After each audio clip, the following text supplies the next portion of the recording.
Alam mo, akala ko pag nanalo ako ng custody, panalo na ako. Hindi pala ganun yun. Kasi Arthur, mahal na mahal ka ng anak mo. At kailangan ka nila gaya ng kailangan nila ako. Sugar, Ako na muna yung magsasalita. Oo, galit ako sa'yo. Hanggang ngayon. Pero hindi na tayo to eh. Yung mga bata na. At pagod na pagod na pagod na akong makita silang naiipit at nasasaktan. ako din. Ayaw kong iparamdam sa kanila na kailangan nilang mamili. Kaya sa tuwing yayakapin nila ako at tatawagin nila akong daddy, pakiramdam ko, panalo na rin ako.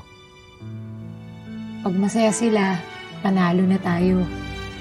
Thank you. Thank you, saan?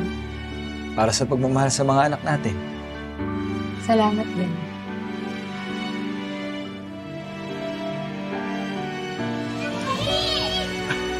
Anak! Ay, naku! Gusto kong dalawang to. Kamusta kayo, ha? Naku. Ano, busy pa kayo, ha? Opo. Ha? Good girls ba? Opo. Okay.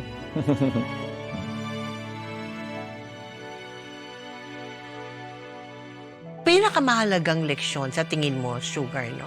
Sa lahat ng pinagdaanan mong yan. Lahat, no? Ang dami. Dami po.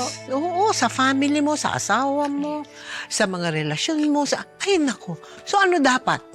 Be still that you know that there as a big God, may malaking Diyos na hindi ka iiwan kailanman. Iwan ka nga, sabi nga, iwan ka man ng iyong ama't ina, yung Panginoon, hindi ka iiwan, yayakapin ka pa.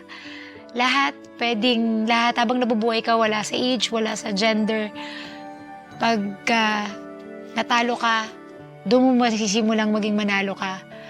Pagka lumiko ka ng landas, pwede mo itama lahat ng mali.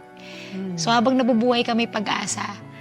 Kaya kailangan mo lang maging matatag at kumapit sa totoong may hawak ng mundo at buhay mo. Yun yung Panginoon. Thank you so Thank much. you so much Na po. inilahad mo talaga yung iyong buhay sa amin. Maraming Dami salamat naman po. pala talaga matututunan dyan sa buhay mo.